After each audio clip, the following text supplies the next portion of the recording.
Okay, so we'll start there. It is August 13th. We're in Atlanta, Georgia. This is Andrew Fleming sitting with Ralph Daniel. Hello. So we'll start with kind of the basic things that we have at the beginning. It's kind of like a page. Like, what's your name? When did you pledge? Where are you from? What year did you graduate? Those sorts of things. Okay.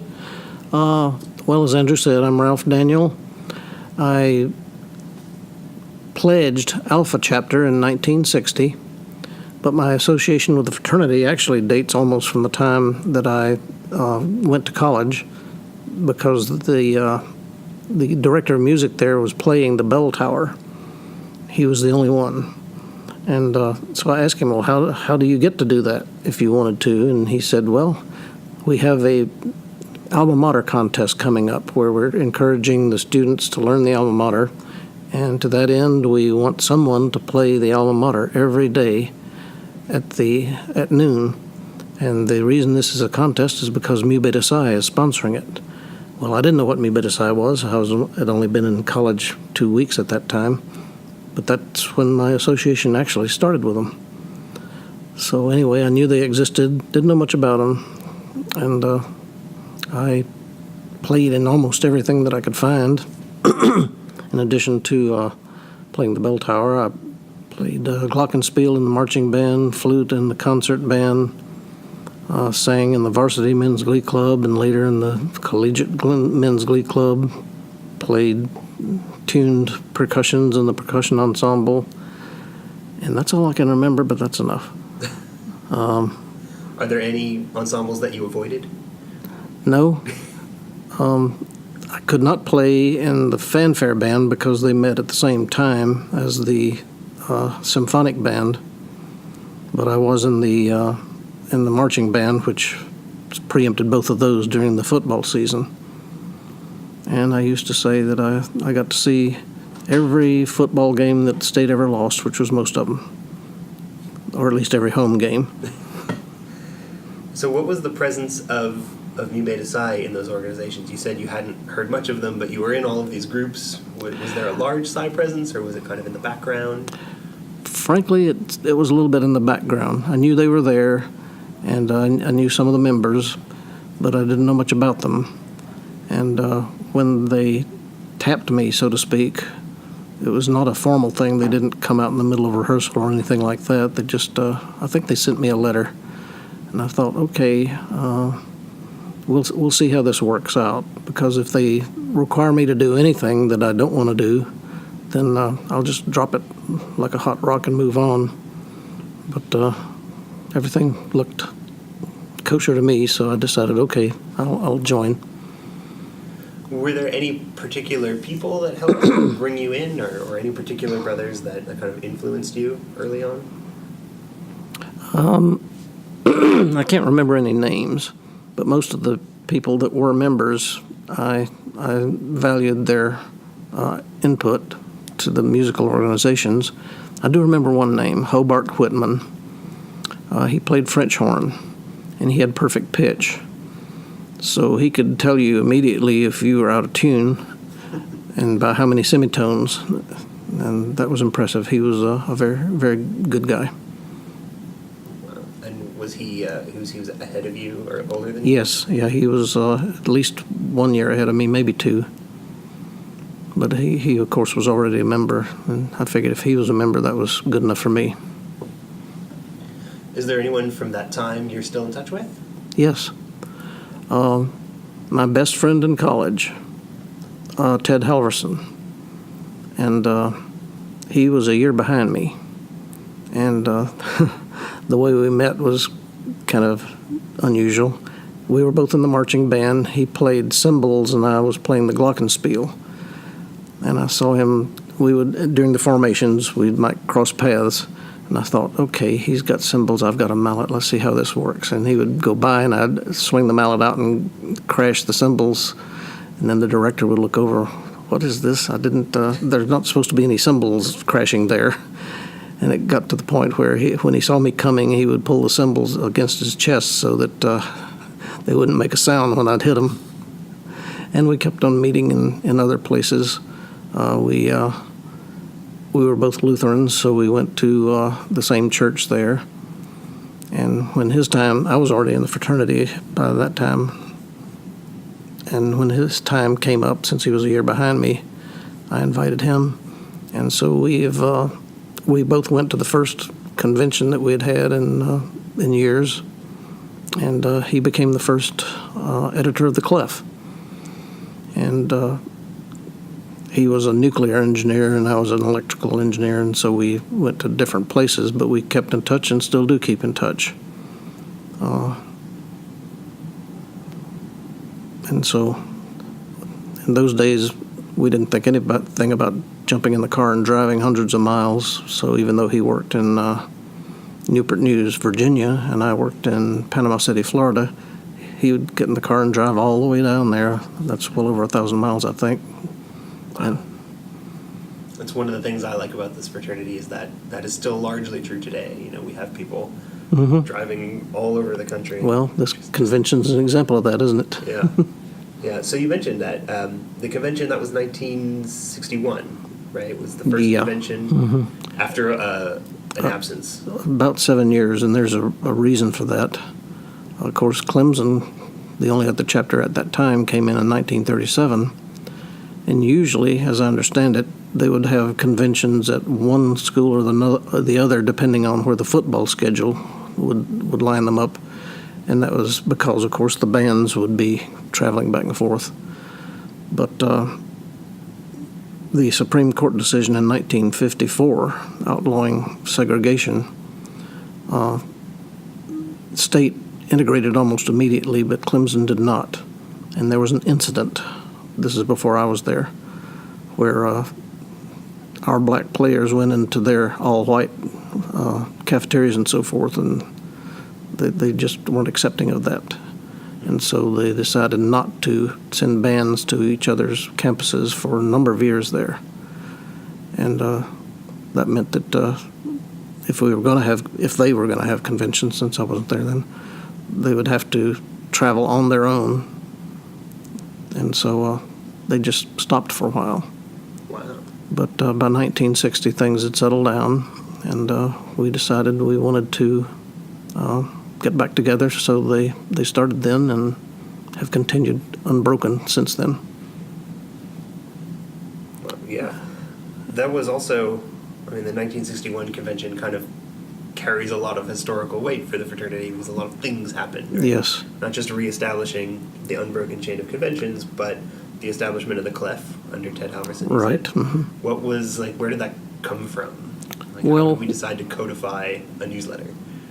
We decided that our communication was spotty and mostly one-on-one, where we would write letters back and forth. Remember, this is in the days when a long-distance phone call would cost a fortune, no cell phones, and most students didn't have phones in their dorms anyway, so everything was slow, snail mail. And so we figured, okay, the newsletter will be a way of getting everybody in touch on a regular basis. Oh, and I want to speak to something else in that convention, too, and that is the amendment that I introduced to allow women. That's next. That was not a spur-of-the-moment thing. I discussed it with other members of Alpha Chapter, and we got in touch with Delta Chapter because we didn't want to propose something and just to have it shot down. So they were agreeable, and it was offered and approved, and as I say, the rest is history. Oddly enough, even though Alpha Chapter proposed it, Delta brought in the first female. She was honorary, and I can't remember her whole name. I remember Marjorie, but they beat us to the punch, so to speak. So it was more. Would you say it was more about making the fraternity an equal opportunity organization than it was that you had women who were ready to be brothers? Yeah, more of that, because in those days, especially technological schools like State and Clemson were almost all male. As I remember, State had about 8,000 men and 400 women. Wow. And the one woman that was musically inclined became our single majorette for the marching band, Peggy Hollingsworth. I can remember her name. And I don't remember if we ever inducted her. I think we did. So how long did it then take for women to start joining the Alpha chapter? Mostly it was dictated by more women coming to college. There were not many women in those days who wanted to go into engineering. They would usually go to liberal arts colleges. But as they increased, of course, our membership increased. And as I understand it now, state has over 30,000 students, and over half of them are now women. Mm-hmm. So the makeup of the fraternity reflects that too. Was when that amendment came forward, you said you had been talking to it.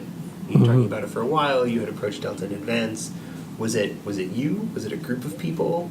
Was it kind of a? I will take advantage of this forum and say it was me.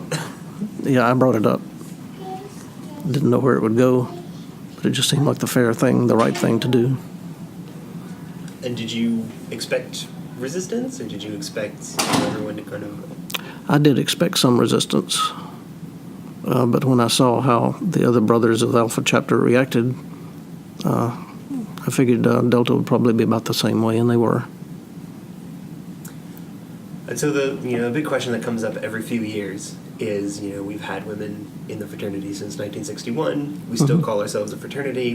We still call them, and they call themselves brothers. Was there a lot of conversation in the beginning about whether they should be brothers or sisters, or? That came up, yeah. Our previous, the executive secretary when I was in, was Christian Kaczynski, and he brought up the fact that a fraternity does mean a brotherhood composed of men. And so we discussed calling it Mu Beta Psi Society instead of fraternity. But everybody decided, okay, maybe it does mean brotherhood, but that doesn't mean we can't bring them in. And oddly enough, when women started coming in, we asked them, do you want to be called sisters or brothers? And most of them said, just call us brothers, no big deal.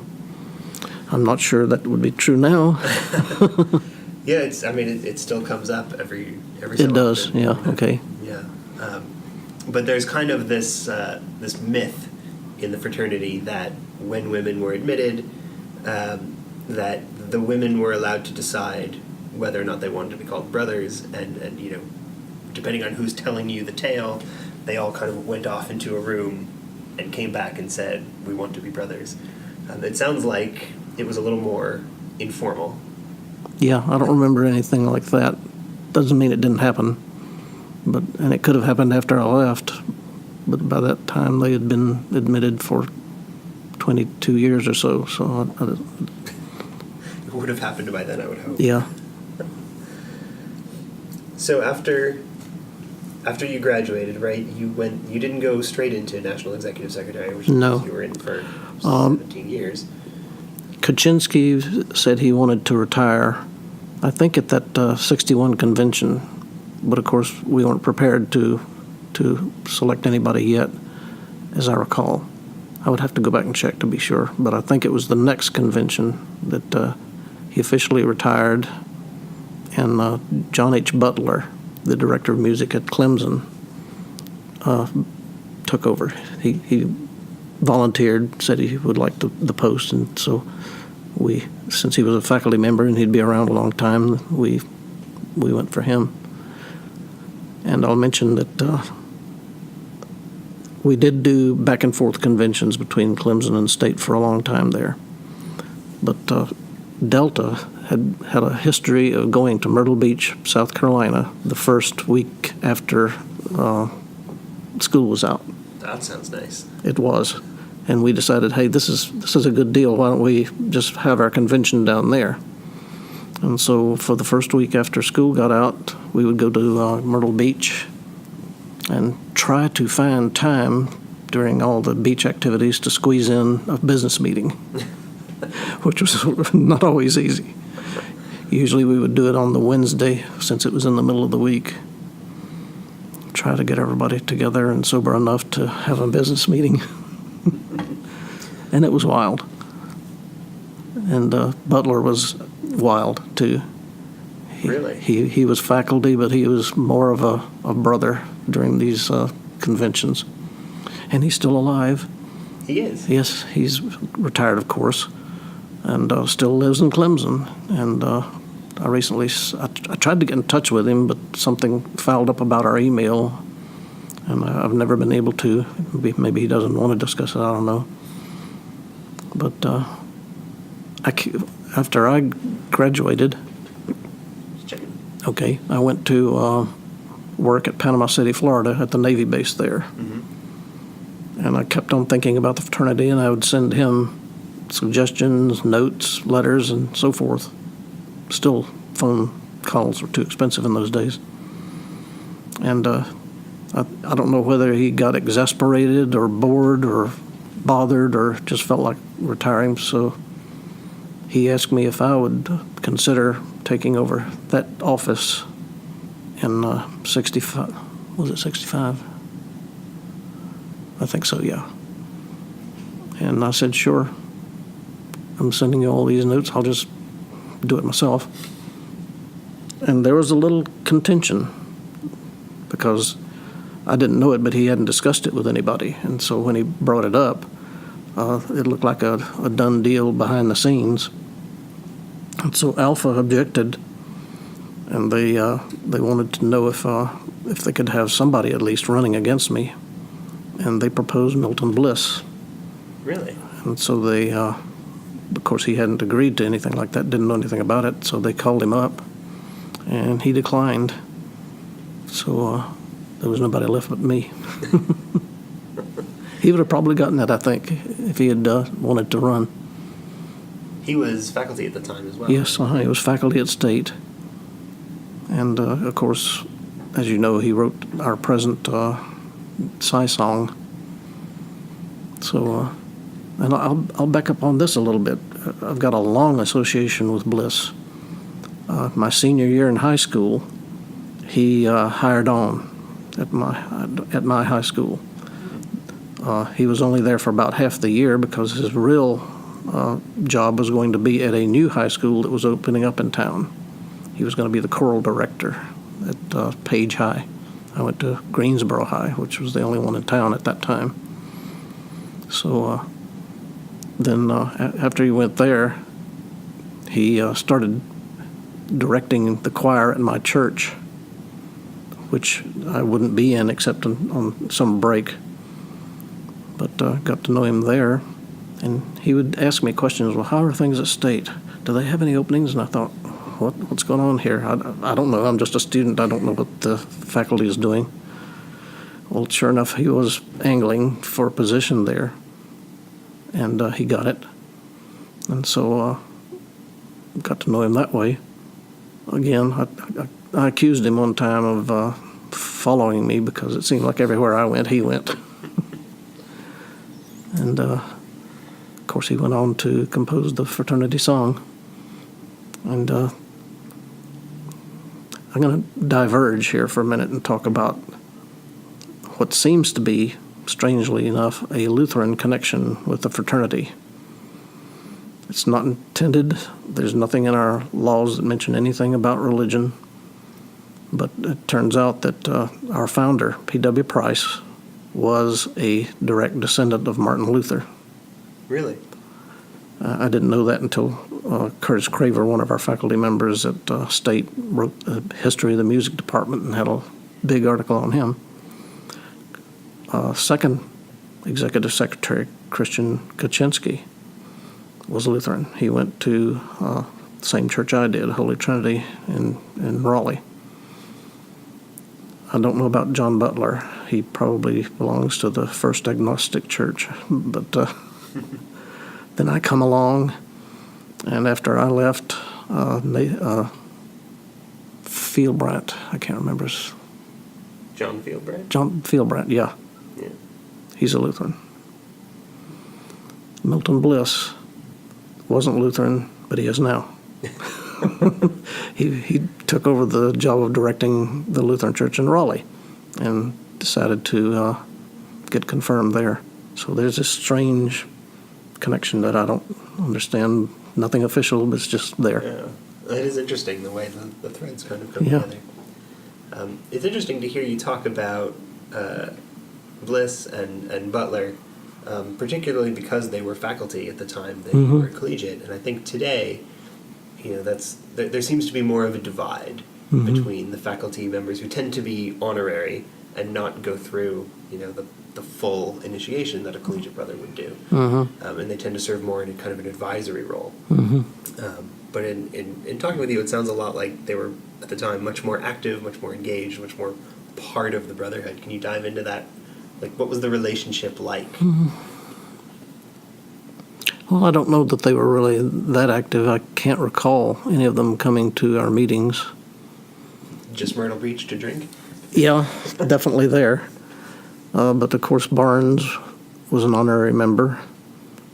When he left, I was 2 years into college, and he went to get his doctorate degree, and he fully intended to come back, but he never did. And he's still alive, and I've been in touch with him. And his replacement was J. Perry Watson, who was also brought in as an honorary. They were all supportive. They didn't necessarily come to meetings, but they supported us. And that's because I think we fulfilled a function that they saw was worthwhile. Watson stayed on, I don't know how long. He was the longest serving faculty at State ever in the music department. And he recently died.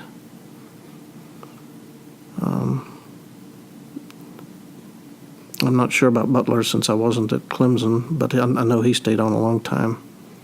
And I think that when he retired, I don't understand everything that happened there, but the new guy that came in, that's always been a problem, wanted his own.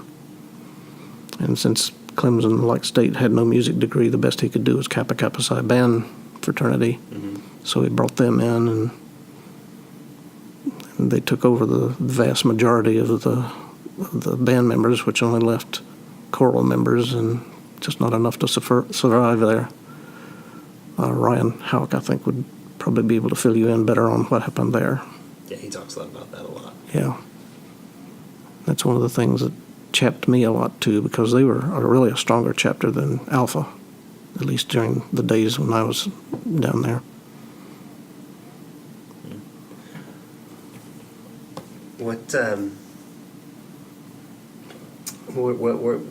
What was the situation on campus at State at the time? Was Sinfonia already No. at State's campus at that time, or did Mi Beta Psi kind of Mi Beta Psi hold the was court? always the only one, Yeah. because most music fraternities require music majors. The only exception I can think of is Kappa Kappa Psi, which is a band fraternity, and they can be anywhere just about. So there was never any conflict. Strangely enough, there was no conflict that I know of with Mu at UNC, and I'm pretty sure UNC has at least one music major fraternity, maybe two. They have Symphonia. I think they had, was it Tau Beta Sigma, which is the women kind of sister organization to Symphonia. Oh, okay. Maybe I have the letters wrong. It's Tau Beta something. Yeah. But, they described, early on in my brotherhood, they described kind of having a conversation between the organizations. And then it sounded more and more toward the years that Mu chapter shut down that conversation had broken down. And the larger organizations were taking more people, and Mu Beta Psi was having a harder time recruiting. That has always puzzled me, because a lot of these organizations have clauses in their bylaws or membership requirements saying that you can't be a member of both. If you're a member of Phi Mu Alpha, you can't be a member of any other musical fraternity. And I don't understand that, because to me it seems like if you are all supporting music, what's wrong with being a member of as many as you want to be? It's kind of snotty and elitist to me, and I've thought about getting active enough to maybe propose another amendment to our Constitution saying that you can't do that, not in ours. You can't exclude anybody because they're a member of something else. And maybe I'll do that. I would have to get it all ready by Raleigh, but anyway. Well, that's plenty of time for that. Yeah. So, when you were National Executive Secretary, right, you said you were living in Florida. Yeah, at that time. What was it like to run the fraternity in those days? Like, what was the challenges that you faced? You know, what reward was it to still be active even though you had graduated and moved down to Florida? Well, everything was still mostly done by mail. So it didn't really matter where you were, since the mail goes everywhere in this country.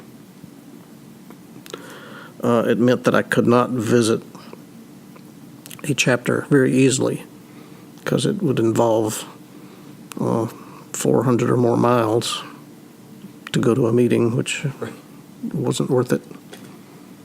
But everything was going along fairly well. From a mail standpoint, I got in contact with Washington and Lee. Professor Franz Schubert was his name, named after a composer, so he had to go into music. Yeah. And he was receptive. And so I did travel from Panama City up to Lexington, Virginia for that installation. And I got in touch with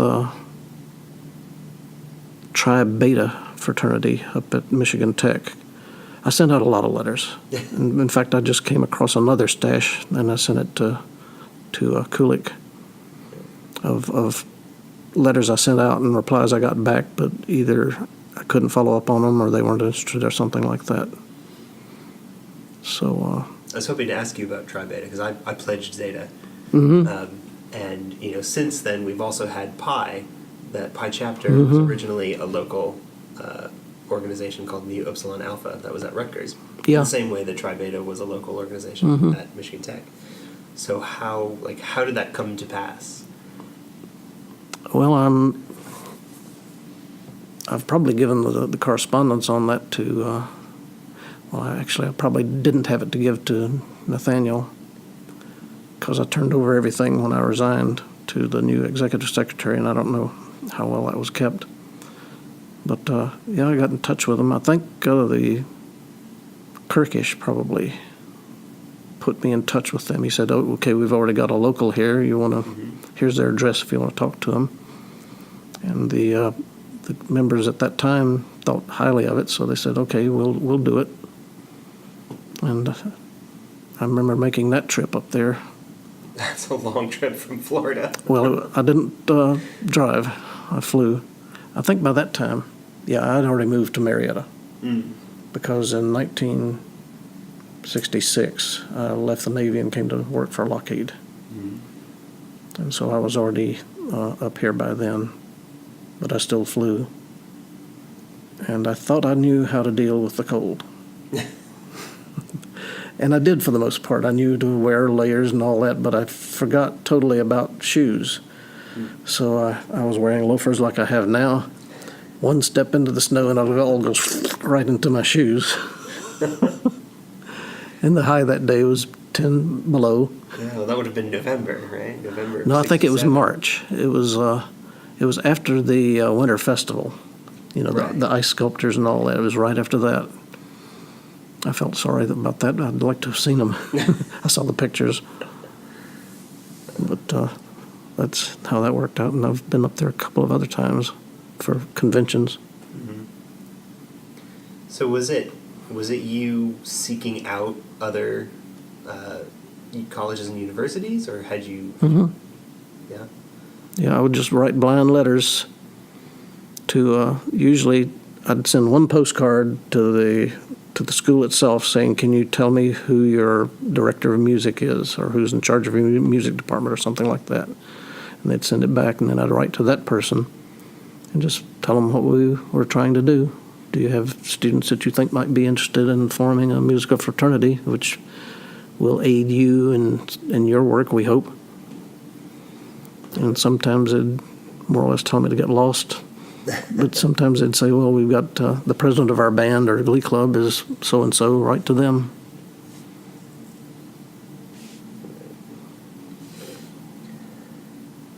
So then, when if they replied back and they said, "Oh yeah, sure, we're interested," like how did you colonize in an era before, in an era of snail mail? I would have to send them I had a flyer made up. It was a trifold flyer that you could open up, and it would tell what we did. And I had that nicely printed up. I can't think of any copies left. If I had any, I sent them to Nathaniel. And I really couldn't do much more than that. I was a single person, and most of these prospective chapters were too far away for a visit by one of the existing chapters. So it was mostly just by snail mail. But then, so they would move forward, and then there would be, an actual initiation at some point, and people would travel to that. Yeah, of course, I couldn't install a chapter by myself, so I would usually find the chapter closest to them. And to start with, that wasn't very close, especially for Zeta. We only had 3 or 4 chapters at that time, and the closest one would have been Washington and Lee, and that's still far away. So I would just get in touch with the chapter that I thought could handle it the best, and we'd arrange for 3 or 4 of them to join together and go to wherever it was. I don't think I've been to any other installation besides Zeta and Epsilon. Can't recall going to any other place. I'm trying to think of during the time you were executive secretary, we would have also had Virgin VMI, right? Virginia Military Institute. VMI is a strange bird, and I told this to Nathaniel in an email. What happened was there was a member at Epsilon. I think his name was John Lillard. And we were interested in VMI, but VMI, being a military institute, is hard to crack. They have codes and so forth that don't favor fraternities, certainly not social and not much for honoraries. But he got in touch with somebody, maybe he knew him over at VMI, and the first thing I knew, he sends me a letter saying we've installed them. And I said, okay, how did you do that? Because there's been no petition, no installation team, unless you organized it yourself. And we had to scurry around and find a way to make it legal, so to speak, and send them a charter. Wow. And it didn't last long. I think only a year, maybe 2. And I don't know why, other than the fact that it had to be weak to start with. Yeah, it's an interesting context. VMI also has one of those myths around it that is kind of passed on verbally. And the myth is that being a military institute, most of the students there were there for a 2-year program. And so you would turn over the entire chapter in 2 years. Oh, I didn't know that. Yeah. That might explain it too. And that makes, recruitment a constant necessity. Yeah. That's always bothered me, that, and we've been lax on it, because you can be initiated in your second year, the last half of your second year. But if we stuck strictly by the rules as I see them, we would not be able to initiate them until the second part of their junior year, which only gives them 1 year. Mm-hmm. So we should investigate making it legal, what we're already doing. Yeah, there's, I can't remember how the line is worded in the Constitution, but the way it is they have completed this much academics or this many semesters or parts of in an ensemble. And then there's a comma and it says, or they show an interest in music. And we kind of joke that, all of the brotherhood exists in that clause. Just about. So the other chapters that kind of came online around that time were Theta at St. Augustine's, right, and Iota at Duke. Yeah. There's kind of a big mythology around, the Duke fiasco that may or may not have actually happened. Do Theta was St. Augustine. They still are a predominantly black college, and that's okay. But I think they had some students there that were kind of flaky.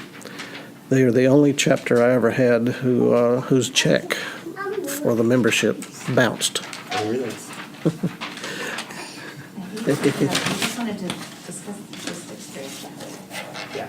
Because everyone just came out, so it would make more sense to send them for lunch. We were going to change the picture time to 1:15, so everybody eats, and then we'll take a picture. Okay. Would it be possible for the two of you to ride together to meet us for the picture, so that you can take all the time you want? Sure. Yeah. Okay, and then if you want to grab a bite along the way, or, that Sure. way you have more time, and everybody goes and eats. Sure. Great. Okay. My camera. I can, Thank you. yeah. I can take your camera. And is there anything else? You have a car, right? Yes. Oh, excellent. I can either drive down there or ride with you, which means you'll have to come Not have back. a car. Oh, So if I okay. could hitch a ride with you- Okay. All right. Yeah. Come on, Kaylee, we're gonna get Daddy's camera. You're gonna go have some lunch. And then go get some lunch, even though she spent about a half hour eating crackers. Goldfish, right? Yeah, we're gonna go ride with Sarah. Awesome. All right, we'll see you soon. All right. Enjoy your conversation. Thank you. Okay, so we're talking about St. Augustine's. Yeah. Their check bouncing. And when they made it good, I looked at it, and it was a personal check on one of the faculty members' account. So they had to step in, and they didn't last. I think they did host one national convention there. I've got a few pictures remaining, and obviously, if you're having trouble with checks bouncing, you're not going to last too long. Right. And I did not participate in that installation nor the one at Duke. From what I've heard, and I'm sure this is part of the mythology too, State and Duke, of course, are rivals in sports. Mm-hmm. And so they had the installation there. And we got a letter from the faculty approving it. So they went ahead and organized the chapter, and it was installed. But the state people, from what I hear, trashed a food court or something, and that really incensed the remaining members of the faculty, and they wanted to know by what authority we installed it. Well, I had this letter, and I ran a copy of it and sent it to them, and so I thought everything had been smoothed over, but of course the animosity was there. Mm-hmm. And if you've got most of the faculty against you, you're not going to survive. And so that's what happened there. Duke, so far as I know, still does not have a chapter of any music fraternity. They don't offer a music degree, so they wouldn't have any of the biggies that specify that you have to be a music major. And that's a shame. That really chapped me, but there was nothing I could do. Yeah, it's another one of those things that the stories vary widely, Yeah. but Uh-huh. they all follow the theme of someone from state did something on Duke's campus, and Uh-huh. the faculty had a negative reaction, and the chapter was either forced out or not supported. Yeah. But it is interesting if how much the Yeah. existing animosity came into play there. What I heard, I think, was from the Alpha chapter secretary. Alpha would have been the installer since they were only 30 miles away. And I thought to myself, did a good job installing it, and then you mess it up. I was going to use another word, but I'm on tape. We can edit it later.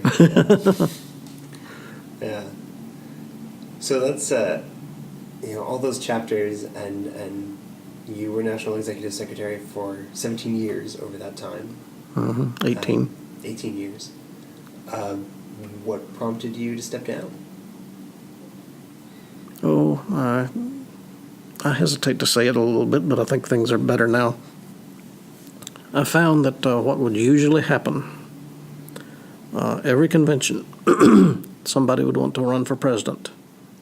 I will do this, I will do that. Sound familiar? Almost like the nation. And promise the moon. And then they would get back, and usually they were seniors. Then they would get back to school and realize, hey, wait a minute, I've got to graduate. I've got to study. And all the promises would just get swept aside. And any motions that were made, I would wind up having to fulfill them myself. Mm-hmm. And this went on, reliably, year after year. And so finally I decided, well, I'm not going to do this anymore. I'm just going to see what happens. And I found out that nothing really much changed, whether I sat on my butt or worked it off. And so I decided, okay, enough. So I turned in my resignation, and was it Claudia Wilson that was next, I think? Mm-hmm. Yeah, I told her what was going to happen.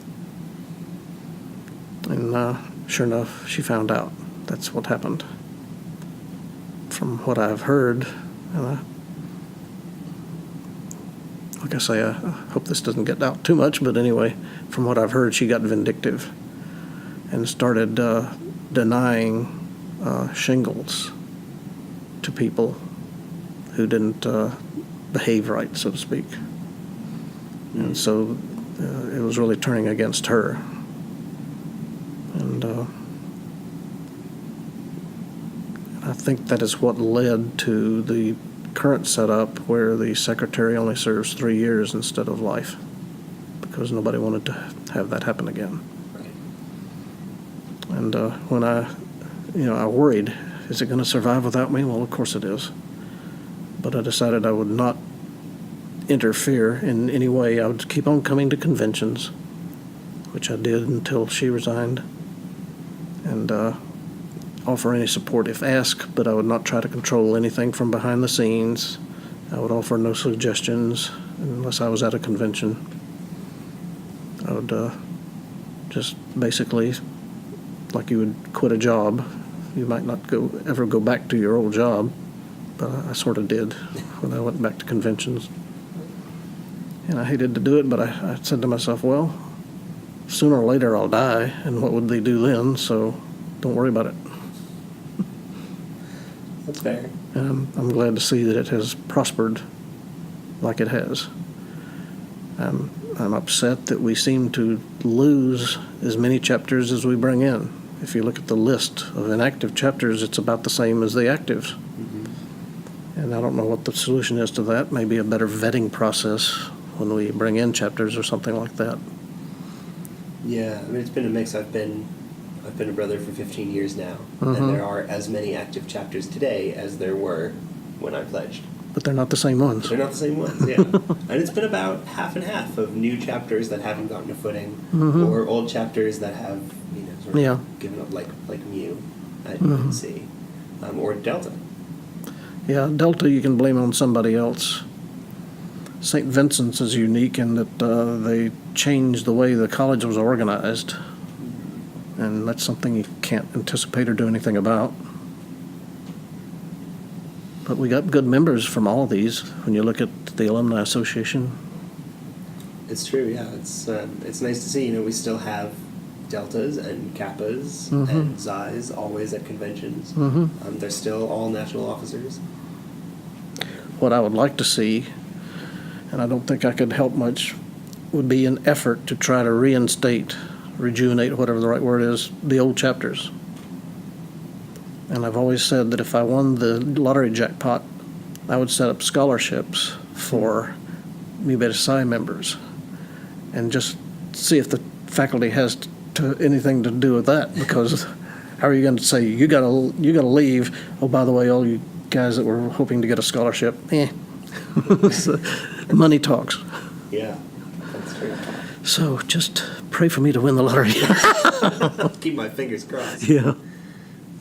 But you mentioned, sort of going back to your old job when you were going to conventions. Mm-hmm. You also went back to your old job when you picked up shingles again. I think a lot of brothers today, when they hear Ralph Daniel, they think this award, or they think, oh, he's the guy who does the shingles. I never gave that up.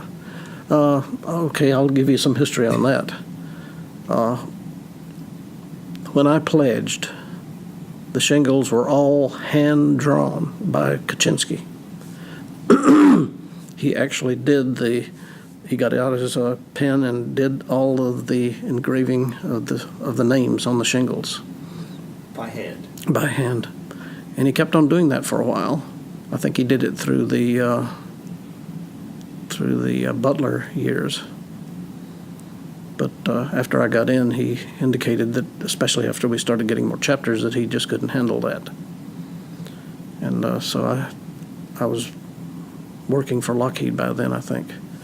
And they had a office supply representative come out to the plant once a week so we could buy personal office supplies. And I found out about a K&E Leroy set. And if you don't know what that is, it's a template of letters along a long strip of ivory or something like that.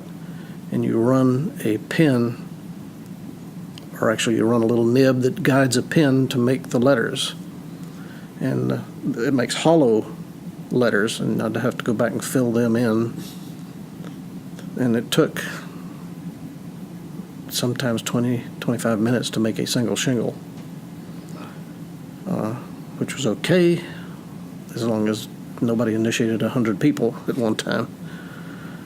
But technology marches on, fortunately.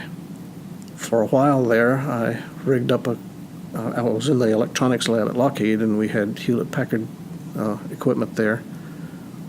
And these are pre-PC computers that I would use. And we had a plotting machine. And I arranged with my boss to be able to use that to make the shingles, which was fairly fast. One shingle would take less than a minute, really, because I could enter the Old English letters and so forth. And I had an understanding boss. He realized that if I learned how to do things like that on my own, even though I was using company equipment, which was forbidden, then I would be learning how to use something like that for on-the-job things. And so he was very permissive about that. But as technology marches on, now I do it all on the laser printer. Or actually, it's an inkjet, because the laser, the laser stuff, the toner, does not stick well to the parch tone stuff that we use. But I tested the inkjet, put it on a window facing south so it'd get full sun for 6 months, and it didn't fade. Wow. So what we have now are parch tone sheets with only the red and gold emblem on them, and everything else, name, all of the words, everything is put on there by inkjet. So now it takes 15 seconds maybe. What used to take a half an hour. We just have to keep getting the right names to you on time. Yeah, I don't know what's going on there. I'm hearing from Jensen, is it, that there's some kind of kerfuffle about getting shingle names on time. Don't know what the deal is there. I mean, we've got email and everything else now. Yeah, I think we had a couple years where the National Treasurer, which Tyler Jensen is now, for some reason the National Treasurer is responsible for handling getting all the information gathered for shingles. But we had a National Treasurer who believed it was the Secretary's job, and so didn't do it. I see. And then we had another National Treasurer who, was busy just doing other things and didn't even think about it, didn't even know that it was something on their plate. I see. And so in what amounted to, 3 or 4 years, we backed up. But Tyler's working through that now, so I'm glad to hear that's moving forward. I can get a big order and still get it out in a week, so I've wondered about that. Maybe I should get somebody else doing that, because I'm not getting any younger. I'm 75, and I just found out I've got some heart complications. which I don't think are serious. It just misses a beat sometimes. But, yeah, I should, I've got it all labeled, so if anything happens to me, anybody going through my estate will see the labels saying, this is the property of Mibet Isai. I'm sure we can work that out. Mm-hmm. I actually wanted to back up a little bit. Oh, We okay. glossed over it. We didn't gloss over. We didn't mention it at all. I want to go all the way back to your time at Alpha Chapter and talk about Pullen Hall, which we always view as this like defining moment of the fraternity where we lost everything and rebuilt everything, and No. you were there. No. Well, actually, I wasn't there. I had graduated before then. I went, February 22nd is when it happened, 1965. And I went back. It was a federal holiday, so I was off working for the Navy. So I took an extra day and I went back and actually rehearsed with the band during their last rehearsal in Pullen Hall. Wow. I thought a lot had been lost, but when we had our 50th anniversary, the Alpha Chapter people brought out a bunch of books with minutes and all that, stuff that I really thought had been lost, but apparently they didn't keep them in the building. They kept them in their dorm rooms, fortunately. Yeah. Pullen Hall was the first campus building I ever went in, other than the dorm, because during freshman orientation we were having a freshman band. What do they call it? Orientation band. Anyway, first building I ever went in. It was an old 1903 building that was originally built for the few students they had then. The first floor was a kitchen, a cafeteria. Second floor was the library, and the third floor was the assembly hall. And it was made, except for the exterior walls, completely of wood. So by 1965, it was 60-some-odd years old. And they had everything, of course, all of those functions had gone to other, more modern buildings. So the administration just tried to decide what to do with it. Well, we'll give it to the music department. We'll let them have it. And so before I got there, they had ripped out most of the seats in the auditorium, and that's where the band and glee club rehearsed. Except during, the fanfare band rehearsed in what used to be the cafeteria on the first floor. So there would be enough, there's a whole floor between them that the sound can't overlap. And approximately the same thing for the two glee clubs. But it was ours. We could do anything we wanted to with it. And the acoustics were still good enough that they made records after Watson got in. So one thing that Ted Howers and I have both investigated, but we'll never find out.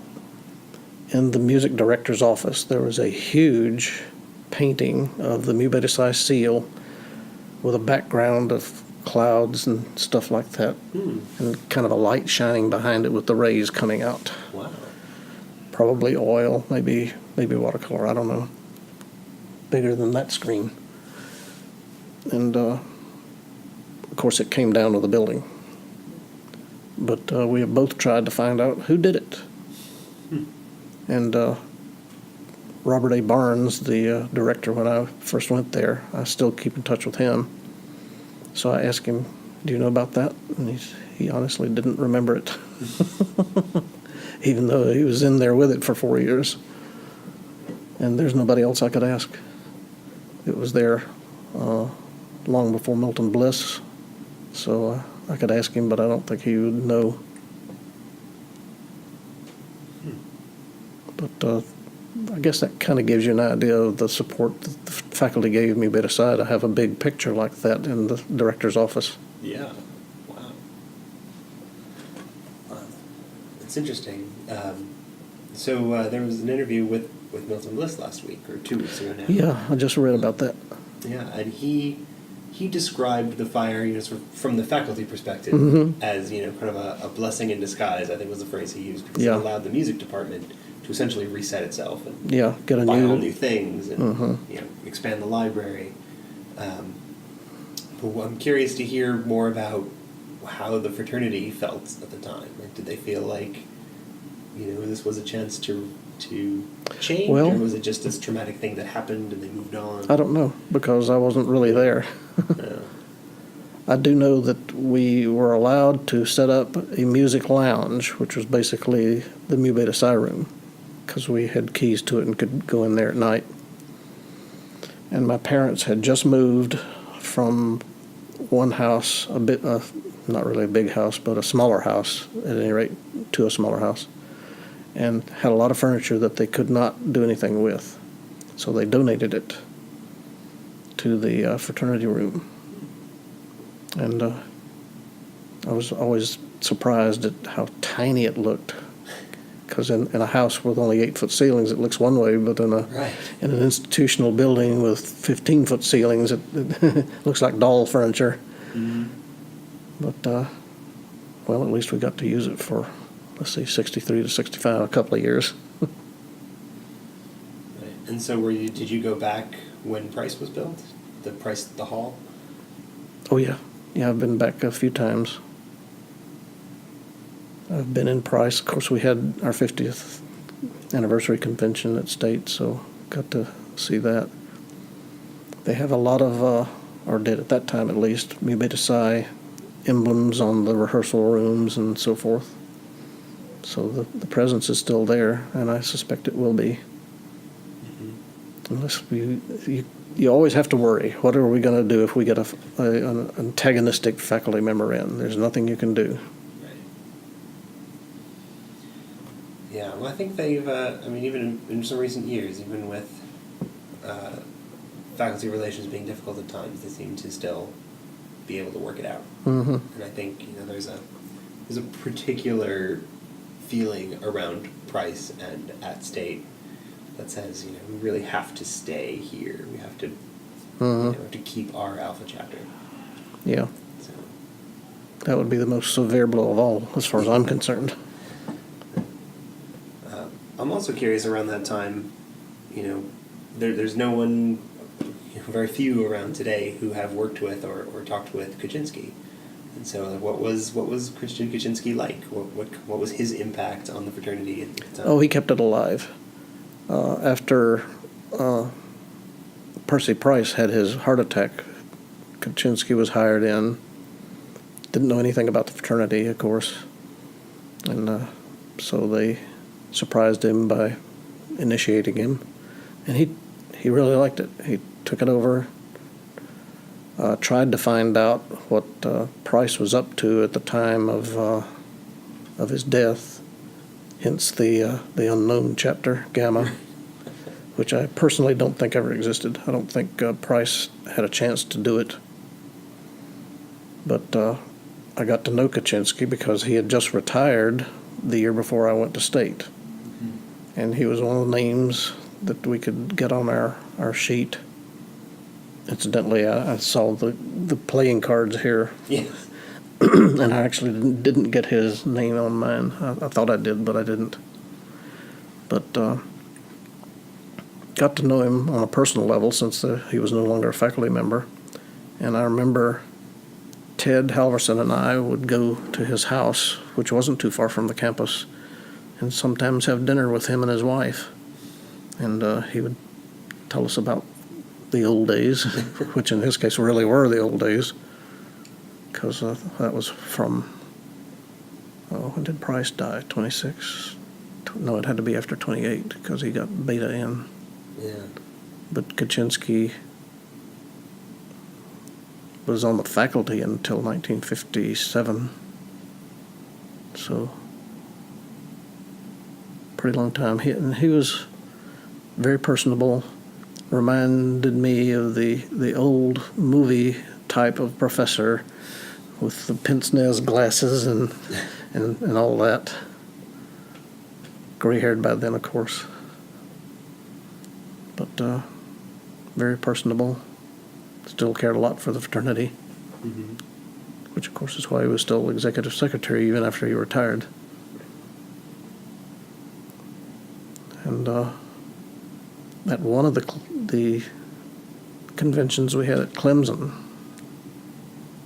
his daughter attended, because I think he had already passed by then. And she gave me, and I can't find it, but gave me a copy of my shingle, which he had started and screwed up. Apparently he didn't throw away his mistakes. And I thought that was interesting. So yours would be one of the ones that he did by hand, right? Yeah, mhm. Yeah.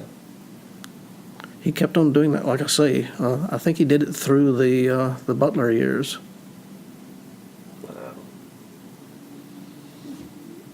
So he, for his service, the Alumni Association has an award in his name. Mm-hmm. And for your service, the Alumni Association has an award in your name. Did they consult you about that? Yeah, yeah. Did that surprise you? I was reluctant. You feel kind of strange seeing your name on something like that. My first reaction is, shouldn't I be dead for this? Well, it does not say memorials. That's true. It's not a memorial award. So, I granted permission, even though that was one of the things that I always thought I'd never do. I guess I had enough vanity in me to let that go. What do you think a recipient of that award should be doing? What would you like to see in the people who get this award? Well, I think Nathaniel Kulik is a good example. He has really been doing the historian job, archivist, outstanding. I think I have communicated more with him than any other member or alumnus in the entire time that I've been involved with the fraternity. And that's with 18 years of National Executive Secretary under your belt? Yeah. Like I say, most of the time the presidents would get elected and then disappear. And I would have to write them. Well, are you doing this? Are you doing that? Well, when are you? And so I'll tell you one. Go ahead. I'll save these things for later. Two people I want to talk about, but go ahead. Oh, no, please, continue. Well, one of them is Dwayne Evans. He was the editor of the Clef at one time. And he got carried away. He was a big opera lover. And he published an issue which contained the entire description of the Wagner trilogy of Twilight of the Gods. That sucker ran for 40 pages or something like that, and nearly broke the Treasury. I mean, he just went off on a tangent. And, after he did it, well, there was nothing much I could do about it. I mean, he'd already spent the money, and we had to reimburse him. And he did it again on Mussorgsky, I think. But this time it was only about 20 pages. And although I knew him, I've considered him to be a friend, I didn't want him to do any more. And he died around 2000, I think. Didn't expect that. He didn't ever graduate. I got the message of his obituary from another brother who had known him, and he actually had me Psi mentioned in his obituary. Wow. So he remembered it. And who was the other one? Oh. Can't remember his name right now. Maybe it'll come to me. But when I decided to resign, the national president at that time had decided I should resign. And so he was determined he was going to help me. And I decided, okay, if this makes you happy, just go ahead and feel like you accomplished it. Mm-hmm. And then a couple of years after he graduated, got a degree in mechanical engineering, he opened up a hardware store. Nothing wrong with that, but it's not exactly the highest calling for a mechanical engineer. Right. And I got an email one day saying that, actually including the clipping from the paper, he got married, had a couple of kids, went to his hardware store one morning, opened it up, which set off the alarms, but he never shut them off. He went to his desk, pulled out a revolver, and shot himself in the head. Mm. And of course, since he had let the alarms go, they found him. I don't know if he left a note or anything. And that was kind of strange.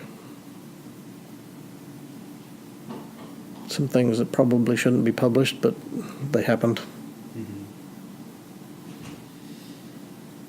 So what then are the memories you look back on most fondly, right? I mean, you have a wealth of time in collegiate and post-collegiate and, carrying the functioning of the National Fraternity for a long time. What stands out for you is like, this is my Mu Beta Psi anecdote? Well, I think probably the chapters, the new chapters, at least the 2 or 3 that came in under my time in office. And in an unofficial capacity, I guess it would be the Myrtle Beach conventions. Oh, those stopped, by the way, because Clemson changed its school calendar, and so they wound up getting out a week or maybe more before state, and so it was not practical to try to for them to wait for us to get out. Pity. Anything you want to elaborate on those wild weekends? Like what was a convention like? I mean, today, you think you go to convention, you see everybody, you have a day full of meetings, and then you have some fun. The meetings weren't too long. Well, I say not too long, maybe a couple of hours. So I guess that isn't too different. Not bad. No. It was just the partying all week. One of the pictures I think I still have, or I may have contributed it, was when we decided we were going to cook up something, and I took the picture of Ted Halverson and Chuck Cato fixing supper that night in the kitchen. It was a house. We would rent a house. Mm-hmm. I doubt that you can find a house on the beach anymore at Myrtle Beach.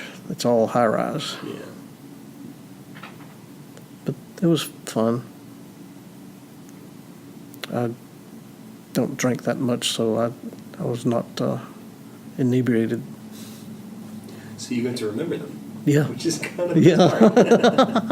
Hadn't thought of that. Yeah, most of those guys probably can't remember it. What did I do last night?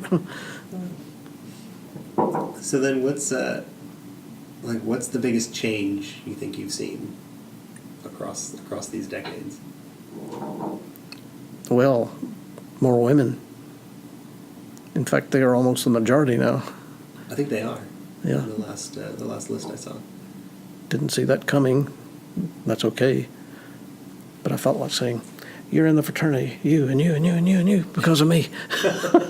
It would have happened by now anyway, I'm sure.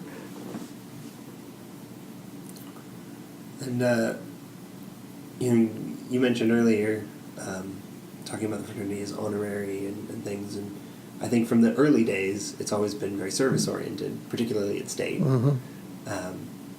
But that's still kind of a conversation that happens once in a while. Honorary is in our name. Our orientation is service. Some chapters are more social than others. Mm-hmm. Like, how do you personally think of it in one of those 3 categories, in all of those 3 categories? All of them. I think our strength is in the fact that we don't require a certain rigid formula. I think we lost Washington and Lee because they wanted a more formal type of honorary, a mutual admiration society sort of thing. Mm-hmm. And we would have allowed that. They could have stayed in. That each chapter operates as it sees fit because all the colleges are different. You can't make one size fit all. So I can't remember whether or not Professor Stewart was still at Washington and Lee. They actually dissolved once, reinstituted themselves, and then dissolved again. Oh, really? So it was almost like 2 different chapters. And I don't know if Stewart was there the whole time or not. He was a lot like Kaczynski. old school, probably could play every instrument, and so forth.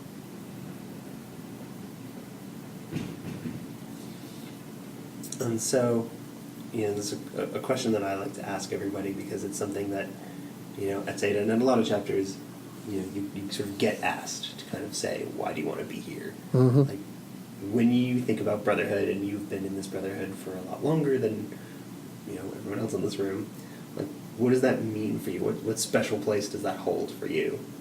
Brotherhood with a capital B.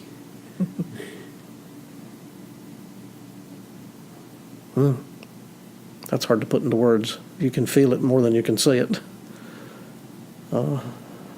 There's just bond there. Even though I haven't met a lot of these people, I feel the bond. So that's what brotherhood is about, I guess. And then, as we're kind of gathering this history and this story, or 100 years of the fraternity, if you could cast something out for the next 100 years, like, what are your hopes for this organization? Where do you want to be?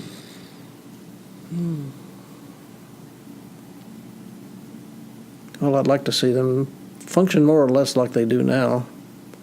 Obviously, I'd like to see more chapters, maybe have some kind of program, like I say, to go back and try to rejuvenate some of those that are no longer active. And I think they're doing that with Wofford, I believe. Mm-hmm. I don't know what the reason was for their dissolution. I think part of the problem is, like we discussed earlier, students aren't there but just for so many years and they're gone. Right. And all it takes is 1 or maybe 2 weak years and it's gone. I mean, we could ask Ben and Amanda Griffith about that today. Yeah. Were they keeping in touch with them when they went under? I think so. Mm-hmm. And they are proof that just because the chapter is weak, the students that comprise it don't have to be. Right. Well, that's I've exhausted my notes. Okay. So I thank you very much. Is there anything else on your mind? Nothing that I can think of. I suppose I should keep in touch more, but I'm still operating on the let them alone, let them succeed or fail on their own. I will do the shingles until I feel like I maybe shouldn't. So it's been really great to see you on the Facebook groups. Oh. I've heard a lot of the younger brothers who've sort of grown up with Facebook saying, like, we have a connection to our history here. Yeah. Because that's good. I can't imagine how much better off we might have been if we had had some of the modern tools that we do now. Right. Where you can make a phone call anywhere for no money. Well, you're actually paying for it, but, Doesn't feel like it. No, it doesn't. And it was a big deal when I was in college because in my dorm they had 2 payphones on that floor. And of course it cost so much to call, nobody used them much, but your parents could afford to call you if somebody happened to be walking by the payphone at that time, and they would answer, and then they'd ask them to go get you from that room number. Well, that was that clunky.